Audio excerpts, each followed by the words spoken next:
Also, I'd like to thank you for allowing me into your homes for this 16th episode of Season 2 of Esoteric Science Roundtable.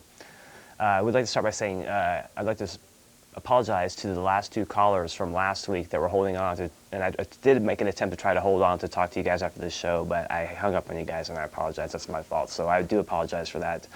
Let's see. This next Wednesday will be the third Wednesday of the month, and that's the 19th of February, and that will be the metaphysical philosophical meeting that both Jeff Contreras from Therefore I Am and us here at Esoteric Science Roundtable host down at Opal Divines. And very casual, laid back. We just have casual conversation. It's, again, very informal. Just sit down, have a chat, order a drink, relax, and again, just real casual. And we meet on the third Wednesday of every month, and so that falls this month on the 19th. So we encourage everyone to come on down and take advantage of that opportunity. And I would like to remind everybody to check out Jeff Contreras on Therefore I Am. His show is every Tuesday at 10 on Channel 10. And if you folks caught last week's show, I was a guest, and thanks, Jeff, for having me on. I did appreciate that. It was a lot of fun and enjoyed being a guest. Okay, so today, the topic today, I would like to discuss vigilance. And certainly we can look at that a few different ways as far as the term vigilance. But I want to kind of look at it in the sense of the definition: keeping vigil, keeping watch, keeping that open attitude towards different potentials, different possibilities that are coming our way. And vigilance is it's a very key point to emphasize, I feel, right now, in light of a lot of these things that are going on politically, in many areas of human endeavor, practically all areas of human endeavor. We're seeing rapid change and rapid motion, rapid shifts, transitions. And so to stay on top of this and to be informed and aware and understanding of how we can best use our energies, it is very important, I feel, to stay vigilant and to be, again, understanding, to do what we can to inform ourselves and to enlighten ourselves as to what's going on politically with many different areas, the monetary system, the educational system, and certainly very much everything is colored and overshadowed by the so-called war on terror. And that's something that I want to speak about this in light of as well. And that really I want people to, if they could consider being vigilant against one particular thing, and it's going to mean something different likely to each of us.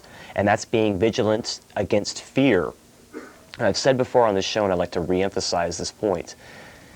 Understand fear, recognize fear for what it is, but always please keep fear here. Don't internalize fear, because once we internalize fear and take that into us and make it a part of ourselves, that's when we begin to wreak havoc on our own systems, both emotionally and mentally. We get caught up in patterns, and there are many different patterns that create fear that we find, and there are many different institutions and entities that perpetuate the patterns and lay out the patterns for us to fall into. And those are different levels, again. Some are with glamour, and some people that feel inadequate about their looks and what have you, and so they have fears about going out in public, they have fears about being socially accepted, and then there are fears based along economic lines. People are afraid because they cannot necessarily pay their rent, pay the bills, and they're wondering how they're going to make ends meet, and so they're desperate. They feel that they're in desperate straits, and so they have that looming over them, and that fear, constantly in mind. And these, again, are some of the patterns that are created by virtue of this system that we're in these days. Again, political, education-wise, the vast grand scheme of it all, and hopefully some of you are aware of that, so that I don't have to get into too much detail, because there's no way I could possibly cover all that in this show. So I just want to try to get an overview as far as how to, again, stand vigilant against some of these thought patterns that are creating fear. And again, much of that is through advertising, media manipulation, as we see how the media tends to emphasize negative stories or stories with little or no real meaning and significance for us in our lives. And so we get distracted, sidetracked, and again, we get caught up in these patterns of fear that are laid out and perpetuated, and they're played out over and over again for us so that we can be locked into a pattern of limitation. And that's ultimately what it boils down to, is limiting us, limiting our free expression, our free mobility, our creative expression, our understanding, our ability to communicate and extend out to other individuals, and to have more of a group approach, but more of a group approach that is altruistic and beneficial for as many people as possible that are interested in having a group endeavor, as opposed to some sort of group imposition that would be forced on us by some sort of authoritarian government or some kind of outside force that's causing us to be grouped together for, under certain headings: terrorist, enemy combatant, many different terms that fall into play these days, these new terms that we have to be concerned with. And also the feelings, all of the feelings, the emotional wellings up related to fear, and how that also limits and controls us and prevents us from having this freer expression, a freer creative expression, and a freer expression in order to reach out and commune and to congregate with others, and not necessarily being in the same locality with one or with other folks necessarily, although that is beneficial and helpful, but just in the sense of community and the understanding of brotherhood and community, goodwill, right human relations, all of these qualities that so many people are looking for and trying to emphasize in this day and age. And how do we help to emphasize these qualities? And how do we help to eliminate this fear? And again, keep fear here, recognize fear for what it is, but do not internalize fear. Because again, we're being bombarded left and right these days with the potentials, the possibilities for a lot of unsavory things that are being pushed our way that we're having to fend off. We're having to fend off this fear, this anticipation, this nervous, anxious feeling, possibly of an impending terrorist attack, or, again, the financial situation. People look at the stock market, any number of things.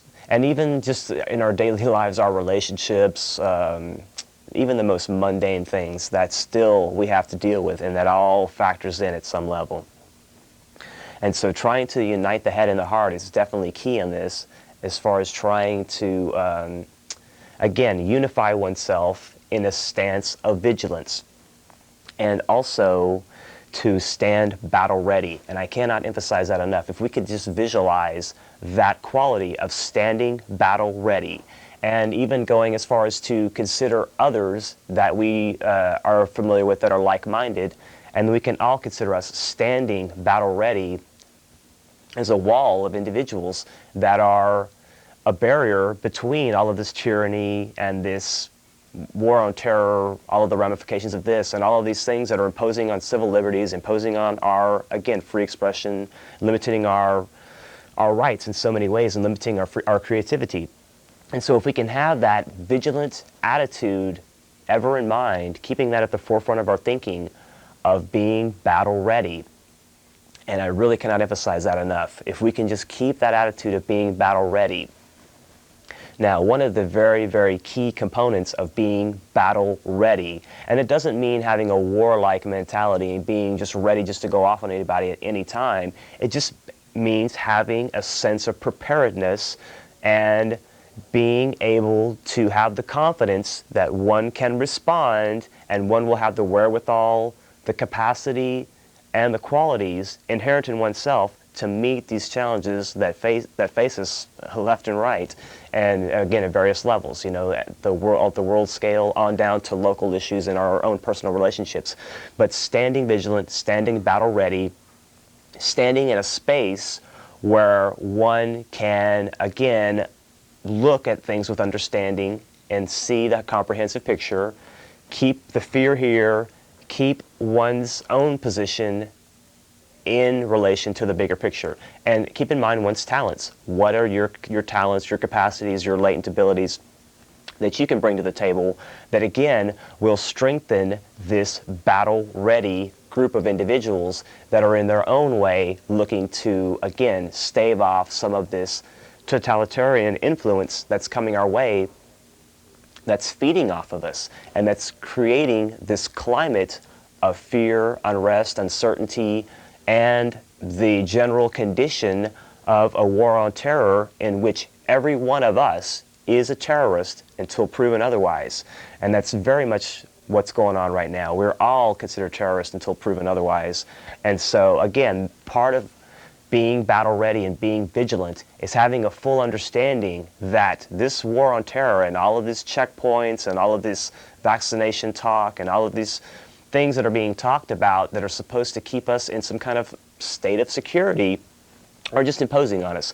And all the other shows that are more politically inclined have emphasized that ad nauseum, and hopefully there are those out there that are starting to understand that if they haven't already up to this point. But again, keeping, the vigilant stance, keeping the battle-ready attitude, again, not a belligerent, warlike mentality, but just having that firm, full confidence that we have those out there that are also understanding, as we are, of the fuller picture, and that there are those that have our back in a sense, both in a literal physical sense and in a metaphysical sense, that in a mental or emotional way as well. If we can take faith and have some confidence in the fact that there are many, many, many millions of people that are also looking to stand vigilant and stand battle ready and are preparing themselves for, again, different potentialities, different possibilities. And they, more so and more so, you see an inclusive attitude where people are wanting to help out their brothers more so and more so, and you don't have quite so much the individuals building the bomb shelter in their own home, hiding away mentality. You have people trying to look for real practical solutions, again, in a group sense, to try to stave off, again, this totalitarian onslaught in real practical ways. And I think that is definitely, it's a sign of the times, it's a sign of the energies available right now, and it's evidence of what's panning out for us little by little that we can take advantage of. And so again, a key component to standing vigilant, standing battle ready, and standing in that space of confidence and understanding is to have our hearts expressing love at all times to the most possible and the highest degree possible that we can. And that's a key component. That's not always the easiest thing to do. And withholding love and being selfish and being wrapped up in one's own self is really the ultimate sin, if you will. That is pretty much, you can equate that to the 666 of the Bible, of Revelation, of the heresy of separatism, of that thinking that we are different, better than, or separate from any other living thing. When we start to develop that kind of an attitude, then we cannot stand vigilant and battle ready in a real way that's beneficial, where we would be more watching our back, being suspicious, being untrusting, as so many are in this day and age. And so, without coming from a place of radiating from the heart and expressing love and trying to have that, again, that radiating out, because that is, again, like a buffer, or and it just allows us to have, again, that confidence, everything that I spoke of previously in relation to vigilance. Having that outward expression allows us to, walk with our head held high, and to not have these worries and concerns because we have a larger knowing. And that's what one of the key things that I have gained a lot through esoteric science, well, in the respect that having the elimination of fear. I cannot emphasize how much of a comfort one will have if they can eliminate all fear, all anxiety, and all uncertainty. And again, esoteric science is a very real and valid means to be able to accomplish that. And it takes some time, but ultimately we can get to the point where when we have the radiatory capacity from the heart, radiating love and not holding back love, then again, this vigilance, this battle-ready attitude is built in and becomes more permanent with us. And it's more so it's more so also involved with a looking for opportunity. You build into that vigilance and that the battle readiness, a sense of responsibility that's ever tied in to this radiant capacity.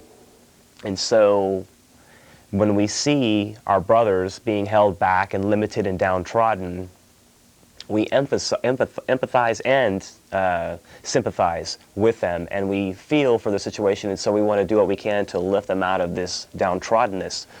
And we ourselves really are going to have difficulty looking past our own noses in the fact that we are in the mire ourselves. We're very much stuck in this whole situation ourselves, and how are we going to prepare for it?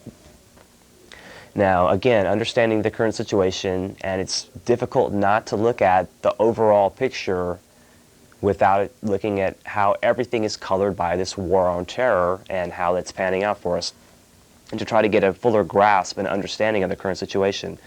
And, excuse me, one of the things that I want to emphasize is with this war on Iraq upcoming, it's likely going to happen. I don't see much that's going to stave it off and prevent it at this point in time in light of all the indicators that I've seen lined up. So that being the case, one of the things, I took the opportunity to listen to Bill Clinton speak live at the Irwin Center on television. It was broadcast, and he spoke of a 5-year occupational plan, and knowing that he is in with the policy-making individuals that essentially tell our politicians what to do, and again, implement policy for the global leaders and the influential and affluential people of the world, that these policies are filtered down through these policy-making bureaus, CFR and what have you.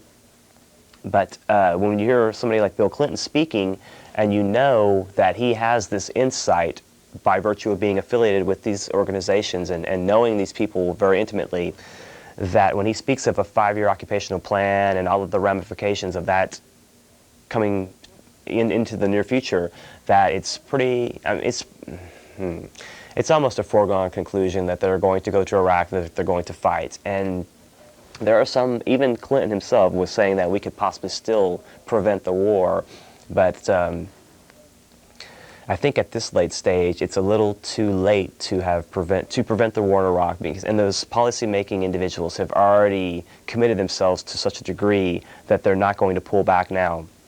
And so I think it's pretty imminent that we will be going to a war in Iraq, and all of the things that are going to come from that, especially if there is a regime change, so-called, and there's an occupational stay, an extended occupational stay. We're going to see all this pan out, and you're going to see them trying to, from this point, revolve and change the whole Middle East, the reflection of the whole Middle East, the complexion of the whole Middle East, and to branch from that area, from that locality, and again to try to, like an octopus, to reach out into the other predominantly Islamic countries in the area, and those leaders that are not really sanctioned and affiliated with our government, and the policymakers that are deciding who is going to be perhaps the next leader of Iraq, and all of these things as far as these larger moves. And so again, when you hear somebody talking about this 5-year occupation like a Bill Clinton, it's hard not to see that that is what they have planned, and that's what they have full intent to try to carry out.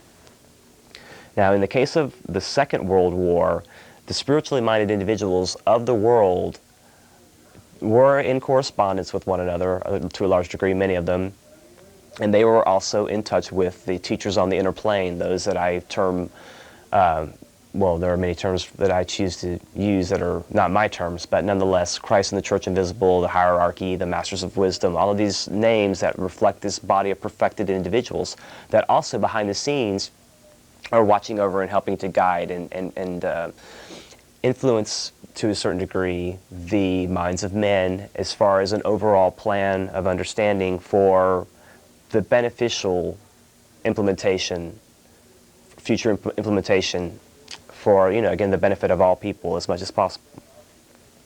And so during the Second World War, there was an opportunity for the spiritually minded people to work with these, again, these guides, these teachers, and other influences that were available at that time coming into our planet and influencing our planet and its evolution and all of the consciousness on the globe. And we continue to see this speeding itself up and rapidly progressing in many ways. And so the opportunity was there, but the numbers were not sufficient, and the emphasis and the power that was generated was not sufficient to stave off the Second World War. We basically have a lot of responsibility to take for that war, that it did get to the point that it did, that Hitler was allowed to gain power, and that this expression was allowed to take place. And so we all have our responsibility in that activity from previous karma, previous lives, and previous activity, that culmination came into fruition and was allowed to happen. Because again, not enough of this coming together took place to be sufficient to keep it relegated to its own area without it exploding into this world war that it actually did. And so now, with the current situation, you hear the policy-making individuals that are saying, again, once again, not a matter of if but when, not a matter of if but when, parroting endlessly this mantra that they have established for us. Again, a fear tactic, a process to keep us in limitation, and all of the great things they have in store, great in their estimation, for us. And it is great in the sense of the complexity and the comprehensiveness and the broadness of it all. It's great in that respect that they're going to try to implement this plan. And so these policymaking groups, and certainly there are members of our legislative body that are members of some of these policymaking groups as well, and so they're getting the direct word, and they're part of the policymaking. And then they in turn filter it down, and it moves its way through the remainder of our Congress and what have you. And again, industry, the financial institutions, and the media, you find that this plan is established, and then it's sanctioned out to those individuals in their individual respective areas so that they can bring it into fruition. They can work on their own individual portion of this greater plan. And so again, you see these individuals from time to time coming on television speaking of this next terrorist attack that is imminent in their estimation, and that they are screaming about again, not a matter of if but when, not a matter of if but when, not a matter of if but when. Again, you hear it ad nauseum, just endless. And again, it's a limiting paradigm that they're trying to force us into, that we're constantly looking out for terrorists, supposedly. You know, the Reds are under the bed, whatever, that whole mentality. It's revisiting us. And so that being the case, and us being, again, understanding of that larger picture and vigilant and battle ready to stave off this unnecessary fear, because ultimately there are plenty of people who know in their hearts and minds who the real terrorists are. And so when these events take place, they know immediately who to blame. And it's not usually the people that are propped up, like your McVeighs and what have you, that are the ones that are the real culprits. And so if we look again at this policy of this next attack and how that's going to pan itself out, and what potential way it may be unleashed upon us, these are things that we shouldn't overly concern ourselves with, I don't think, but we should have an understanding that this is their plan. And as to the exact specifics, well, again, it's helpful to be understanding, but not to the point where this fear is just overwhelming us. If we get to that point, then they have definitely dealt a great blow against us, and that's going to negate a lot of our good energy. So if we consider that the 9/11 attack took approximately 5 years to plan and carry out, if you take into account Zbigniew Brzezinski's book, and I can't remember if it was the Grand Chessboard, the Grand Chess Match, it's one of those things. But anyway, most people know what I'm talking about. This particular book, it lays out the plan for Afghanistan, it lays out the plan for the oil pipeline, and this was in '97, and so it also speaks of a traumatic event that would be needed in order to bring the American sentiment on board for this war in the Middle East and this new threat that would be perceived that we would have to attend to, and what would be needed in order to keep America as a global supremacy, to keep our global supremacy, in light of constant changes, world changes, and how we're going to stay at the crest of the wave. And so that was important to him, and so this was how he was laying it out, and keeping in mind also that he is a member of these policy-making bureaus also, and that he's a very influential individual. And so we can see how not just his book, but other individuals that were sculpting and planning this event, 9/11 in particular, and other things too that are all like tributaries from a great river, if you will. They're all little parts of this one great effort to have a particular sort of global community based on, again, bloodlines and the keeping of the power in the hands of the very, very, very few, in spite of the many, and the many would have to suffer in order to accommodate the few. And that certainly, in most people's estimations, is not a fair and just system. And so, excuse me, in order to prevent that, again, our battle-ready and vigilant attitude has to be kept up in order to be prepared and be aware, because we see in many instances these things coming our way, and so we can kind of stave them off, minimize, and hopefully prevent a lot of this stuff. Things have changed now to we have more access and more power as individuals to be able to make these changes, and so we cannot underestimate the quality and capacity and abilities that we have. That would be very unfortunate if we did that. And so again, we see the whole ratcheting up of this new idea of a new terrorist attack and all the implications of that, and how that will further restrict freedoms and further impede us and further generate more fear. Now, one thing that I am interested in particular is the time factor, because this first attack, the 9/11 attack, took, again, roughly 4 years, let's say, something like that, in order to come to fruition and be carried out. This new upcoming attack, they've had less time, and certainly I'm sure they've had some general idea of how they were going to bring this new plan into effect in conjunction with the 9/11 incident. But nonetheless, if they move too hastily, which I think that they really are feeling the pressure, it's very evident they're feeling the pressure to move quite quickly. If they do this too hastily, this is really going to be sniffed out quite quickly and exposed, like in record time. And you're going to see there are going to be individuals that are going to be all over this thing, and both in the sense of whistleblowers, people that are going to just right place, right time, all these kind of circumstances are going to allow for this to be exposed much more quickly if they're not careful. And so I feel that they are really feeling stressed to implement this new terrorist attack quickly. Again, if they, whether it be smallpox or whatever they're planning on doing, suitcase nuke and worst case scenario, because again, they don't really want to destroy the infrastructure, the buildings and what have you. They just want to destroy lives and create a climate of fear and crisis. And so if they could avoid blowing up all the buildings, they would certainly hope to maintain that, unless they have a plan related to blowing up some buildings. But that being the case, again, being vigilant and being understanding of this, there are those, I think, that are going to help us to prevent, and if not prevent, well, we'd be very optimistic to say that we were going to be able to prevent this next attack, but to be understanding of it and to see it unravel in fast fashion. I think that we have the opportunity for that, and we can, I think, now concentrate our energies on seeing this next upcoming attack and seeing it minimized, seeing it diminished, seeing it,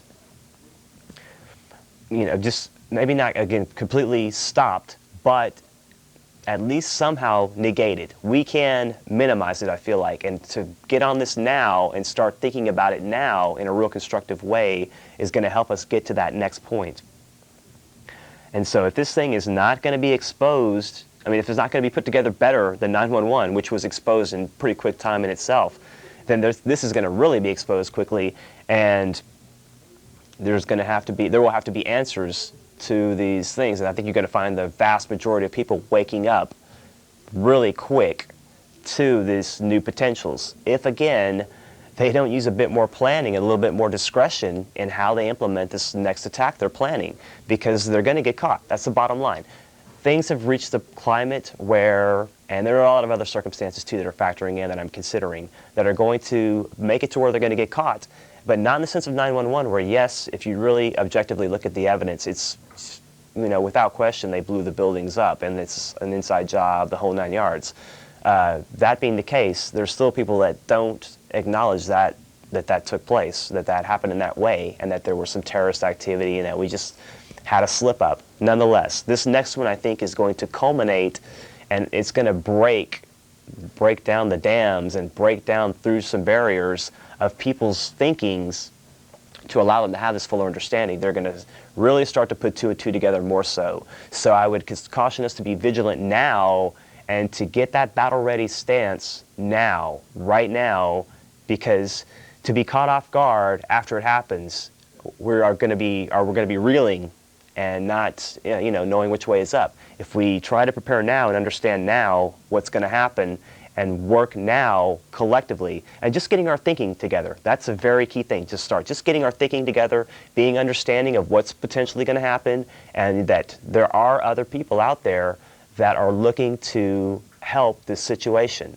that we are not alone in this, and that there are plenty of people that are understanding of the fuller picture, and that we have help out there. We're not alone in this, and there's no reason to be fearful. There really is no reason to be fearful when we really understand.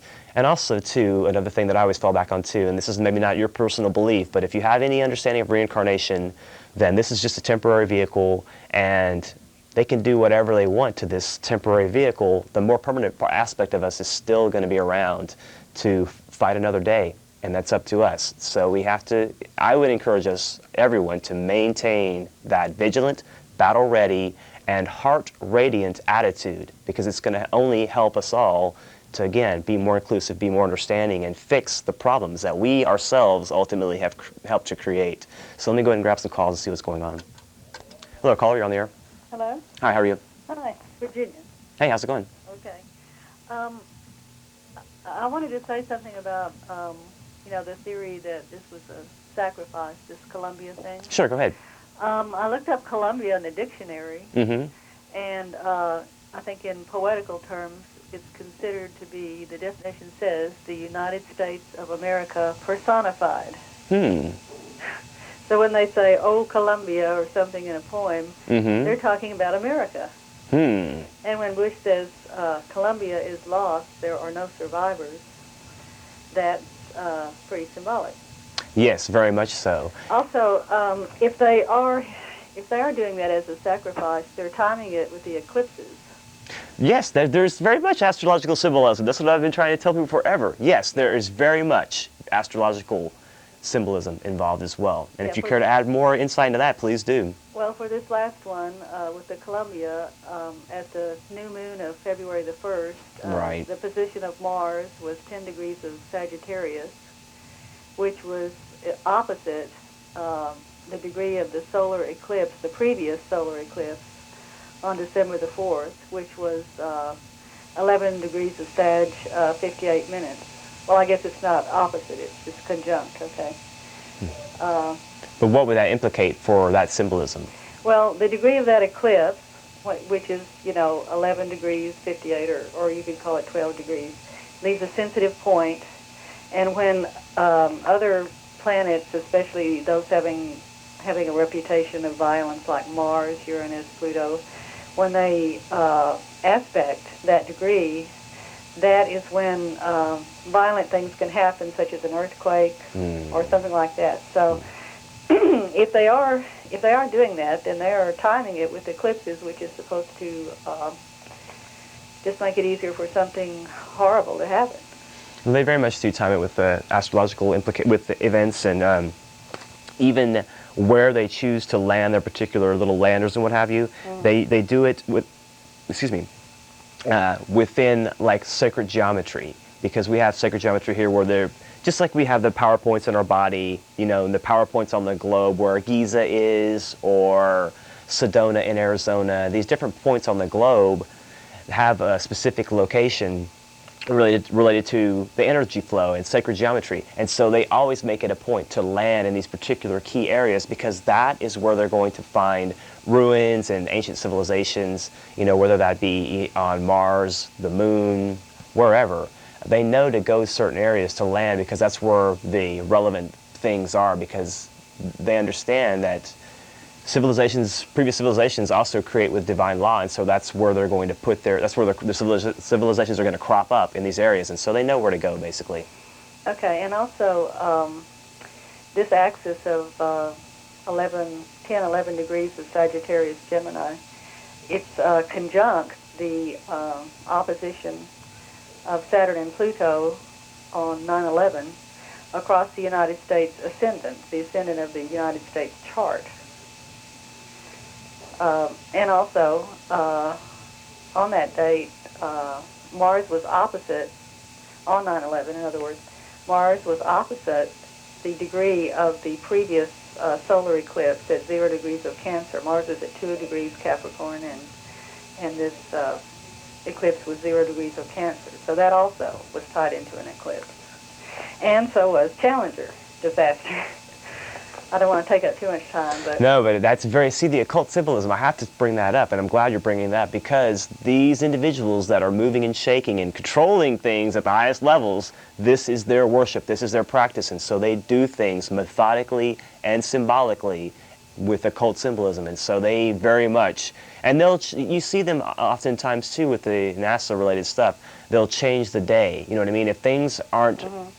for the craziest excuses, oh, this seal went out, or this went out, or whatever, and you see that they're constantly scrapping the missions, I think, to meet, again, the better, they want to, again, get back to where the conjunctions and all of these astrological implications are right for them, and so they'll wait, again, you know what I mean? If they don't get their launch off, it's weather, sure, that is an implication that's real, and you can factor that in too, but other things too, I think that they specifically wait to get these, astrological linkings before they do certain things, and so they'll wait until they can do that.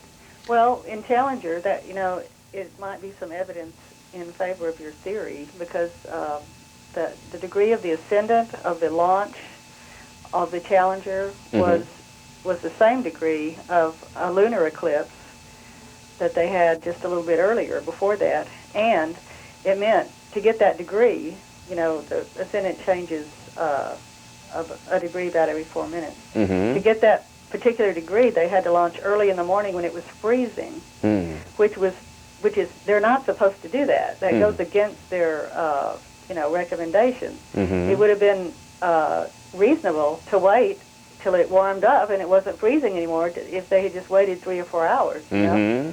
So, but no, they insisted on launching right at that time. Right where the previous eclipse was. Keep those things in mind. Well, hey, thanks for calling. I really appreciate that. I suppose I'll see you on Wednesday. Okay. Okay, take care. Bye-bye. Hello, caller. You're on the air. Hey, I just wanted to ask a question about 911. Sure, go ahead. That's, yeah, we should all smoke a lot of weed, motherfucker. Is that going to help things out, my friend, if we just all kick back and just blow off our responsibilities? Okay, thanks for taking the opportunity to view nonetheless.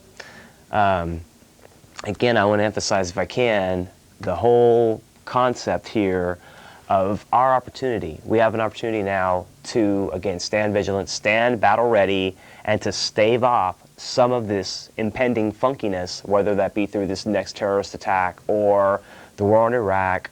A lot of these things that are really seeming apparent right now, that we can, again, stand battle ready, stand vigilant, and we can counter some of this negative energy. Even like the UT student protest the other day, like 3,000 students thereabouts didn't go to class. And that's just a small example of that, how we have to, again, get our minds and our wills organized, and then everything else can follow. And so these students, they had to get organized and decide, hey, we're not going to go to class today, and we're going to make we're going to give an expression. We're going to show and have a demonstration and show that we don't approve of this war and this policy. And so again, that's just part of this expression and part of our opportunity, because really since the 60s, since the late 60s, this mentality of this anti-war sentiment and all of these things that you see with the population, with the public, it really hasn't been that prevalent since 30 years ago, or well, 40 years ago. And so that being the case, again, cyclic opportunities, energy available, all these things factor in, and we can more so take advantage of what we have available. I cannot emphasize that enough, really, that now things are speeding up to such a large degree that this capacity, the energy available, all these things that we have access to, it's right here for us. And if we can just jump on it and make use of it, take advantage of it, we can get a lot accomplished. It's just a matter of intelligent understanding. Intelligent understanding will lead us to this larger expansion of consciousness, a larger reality, and a more inclusive reality. It's very key. So if that's something that appeals to anybody, then we can really legitimately work now. And I have to emphasize this time, now. That's why I have to emphasize vigilance. It's very important. Now is the time, because of this. We're like at a pivoting point right now. You know, this energy can push us in one direction or the other, and if we don't capitalize on it and take advantage of it now, then we are going to really, this energy is going to kind of backfire on us, and it's going to fall back on us and cause us some harm. So if we can, again, use this in a constructive, unified manner, then we can get more accomplished for the benefit of the many. Again, goodwill, right human relations, all of these qualities that are what so many seek in their lives. We can work for these things. It's just a matter of getting our heads together. Hello, caller. Hey, Corey, it's Belinda. Hey, how's it going?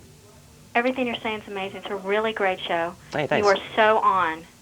Thank you. It is a time for vigilance. And one thing that occurred to me with 9/11, the upside is we got pulled out of our narcissistic behavior. And if you remember, what was the big scandal was Gary Hart, I mean, not Gary Hart, but that affair with that Chandra lady or whatever. Chandra Levy. It went from that to 9/11 to people being patriotic, really starting to value this country and what we're about, right, and a stronger sense of unity. No, that's true. And that's exactly what's coming up again, is this sense of unity. And you're right. It's right now making choices. It's a great show. I love the message of tonight, and you're right on. Hey, thanks a lot. Have a beautiful evening. Hey, thanks for taking the time to view and add your insight. I really appreciate that. Take care. Bye, sweetie. Bye-bye. Let me grab another call. Hello, caller. You're on the air. Hello. Great show. Thanks for the show. No problem. Good insight. I think your point on about vigilance, I think it's amazing to me. I had an interesting experience this past summer visiting a pair of very bright young missionaries. These are very gifted, bright, well-educated people, high achievers, etc. And when they were ministering or called to minister to the Southeast Asia, Thailand, one of them was responsible for smuggling in some Bibles into Cambodia, and just out for on a whim, I asked him, "What is the First Amendment?" And neither one of them knew it, and that was a shocker. But I think I think we need to be vigilant of what are our Bill of Rights and what's happening to them, and being vigilant. I think some of your viewers are point on about the distractions. You know, the Levy murder, and then now this Columbia tragedy. That these are tremendously well thought out distractions, and it's it's like in football. You know, you influence block. You act like you're blocking one guy, and you're setting up the play to go another way. Basketball has the same thing, and they're masters of it. They're brilliant. They're methodical. They're well financed because they print the money. And I think you just need to really. It's great that you're doing it, but I encourage you to keep doing it. The vigilance, and it's in. The threat is in closer. You know, I think a coworker said it once. Well, he said, I'm the terror that I'm afraid of is the terror that the federal government is committing on our constitutional rights. You know, that's where the real terror is going on. Absolutely. And he seemed shocked. You know, like it was a recent revelation to him. But just keep really pointing us towards that, because I know that you have a lot of viewers that maybe listening in for the first time.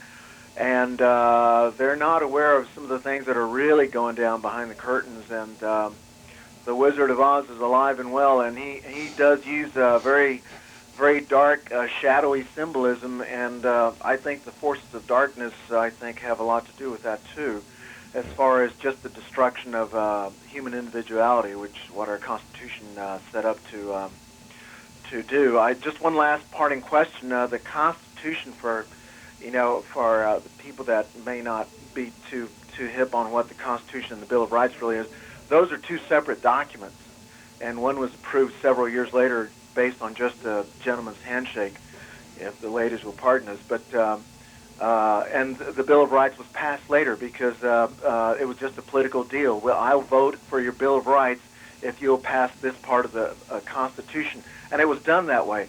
Now, my point is this: that that it's a radical concept because the only people that had those type of rights were European royalty.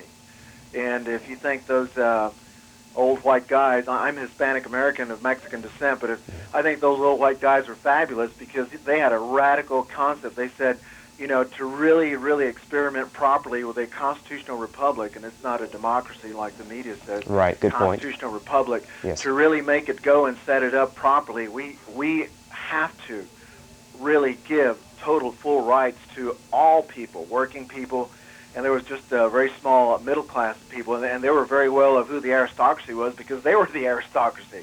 And they said, to really make this experiment work, we have to really extend the rights that royalty have in Europe to every genuine American citizen. And so they did, and the Constitution was developed and signed and ratified, and then the Bill of Rights was passed 7 or 8 years later. And it's an amazing experiment, and it's a beautiful document, and I love this country, and I'm glad my dad came north of the river. Amen to that.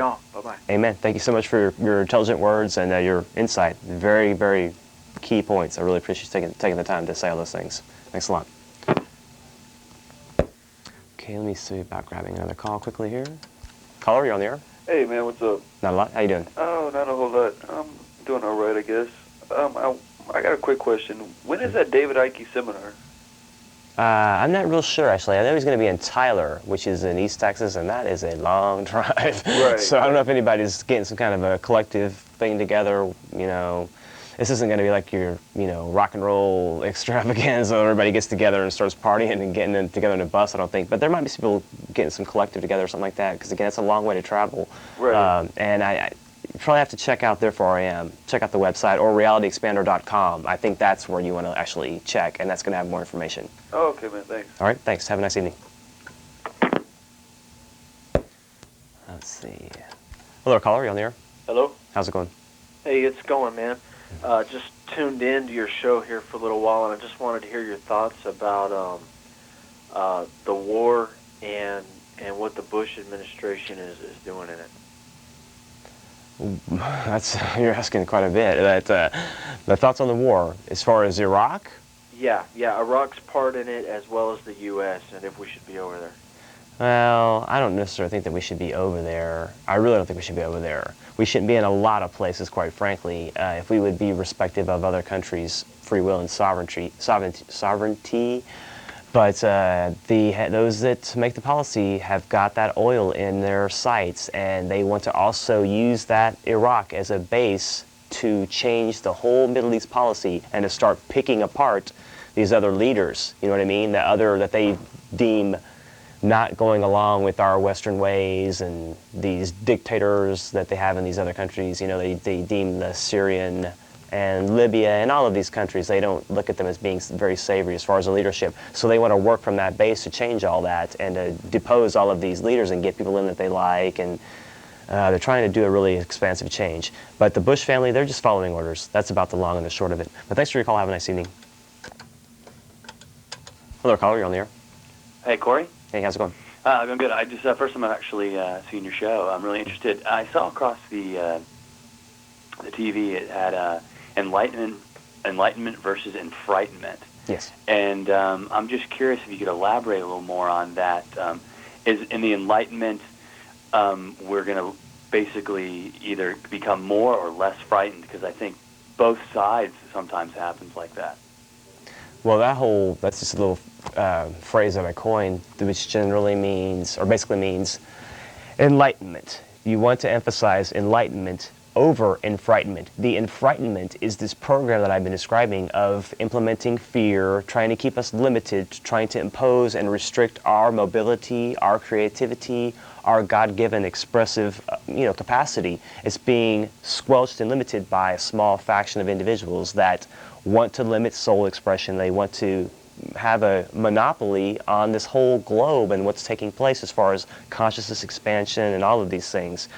And so to emphasize enlightenment, and literally enlightenment, our physical vessels being more light, not light from a light bulb, but light in the sense of a living substance, a divine light, if you will, and that we are physically and literally changing, and that's part of a transition that we're going through, and that we have an opportunity to, again, enlighten as opposed to enfrighten, because there is a jockeying for position, and there are those that wish to enslave us, that want to enfrighten us into submitting and giving up all of our rights, all of our civil liberties, and all of our free will to their little game, and they've got a lot of people snowed over. So it's our responsibility to enlighten and understand what's going on and what we're up against. So again, like I said earlier in the beginning of the show, we can stand vigilant and battle ready against all of these enemies, foreign and domestic, that are these boogeymen and these people, the people that are having the marionettes dancing on the strings, and they're controlling things behind the scenes. We have to be wary of these individuals and understanding of their plans, and so we can counteract and get our energies in a positive direction. That's about it. Yeah, and I appreciate that. I think, as you said before, a strong heart right allows you to be more vigilant. Oh, yes, very much. And battle ready for what's going to happen in the future. Thank you very much. Okay, thanks. Have a nice evening. Take care. Hello, caller. You're on the air. Yes, your comments on the Iraq War. You mentioned oil, and we were going over there for that. But what about the genocide of the Kurds and all of the bad things that Saddam has done and his proliferation of weapons? How would you address that, and what do you think about that?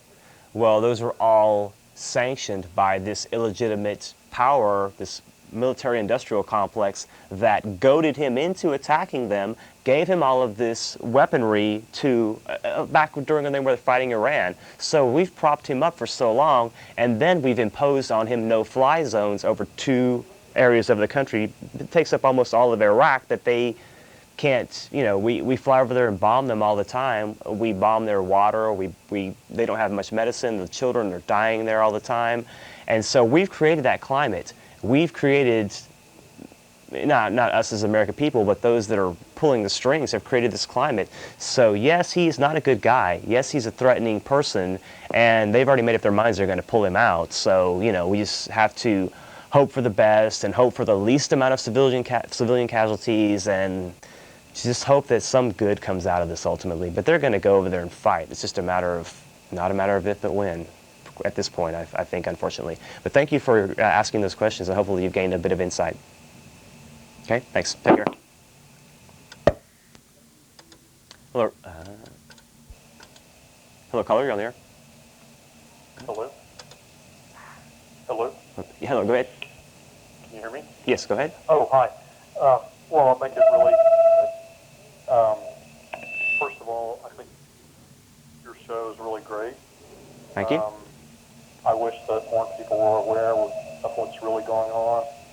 If you read the details on the internet, different things, you can really see what's going on.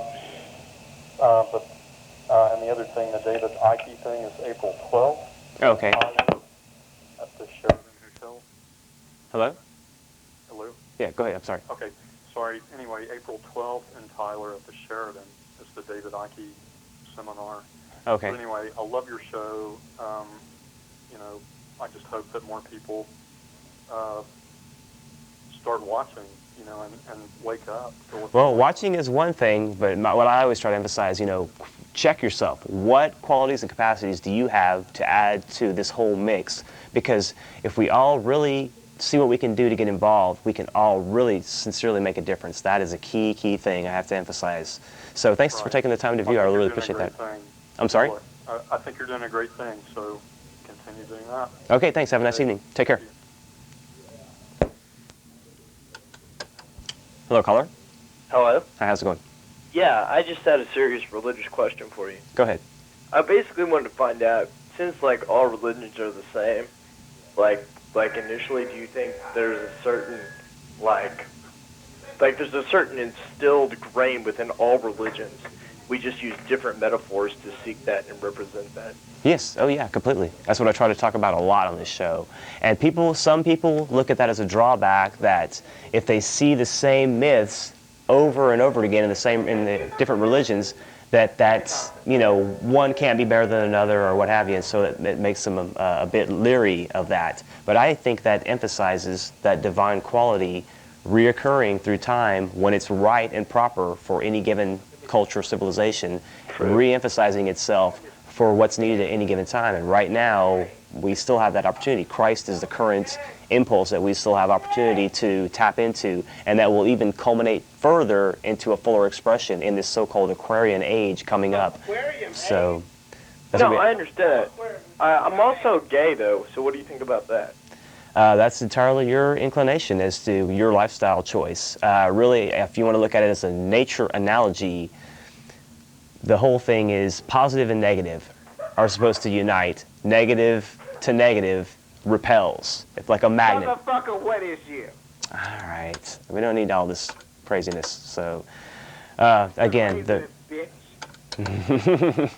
again, the analogy of the magnet, if you want to use the analogy of the magnet, you put the positive end to the positive end of the magnet, they repel one another. You put the positive to the negative, they attract. Positive and negative attract. Positive repel. Negative repel. You get the picture. That analogy in nature carries over to life. Hello, caller, you're on the air. Hey, I'm going to make this quick since it's almost the end of the show. Go ahead.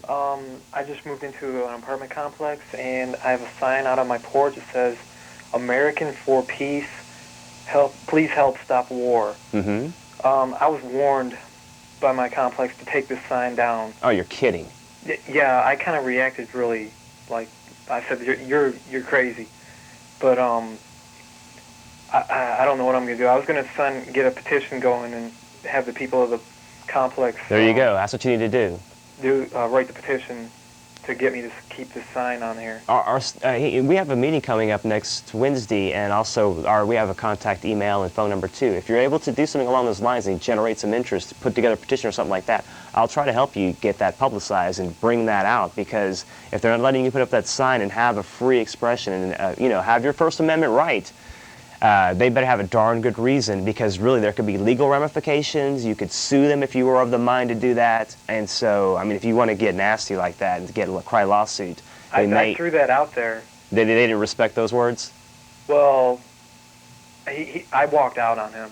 Okay. Well, yeah, don't get in a fist fight over it, but you have every right to have that sign, and I would take some action as far as peaceful, get your numbers together and have some approach that way. But I need to let you go because we don't have much time. Thanks. Thank you very much for your call.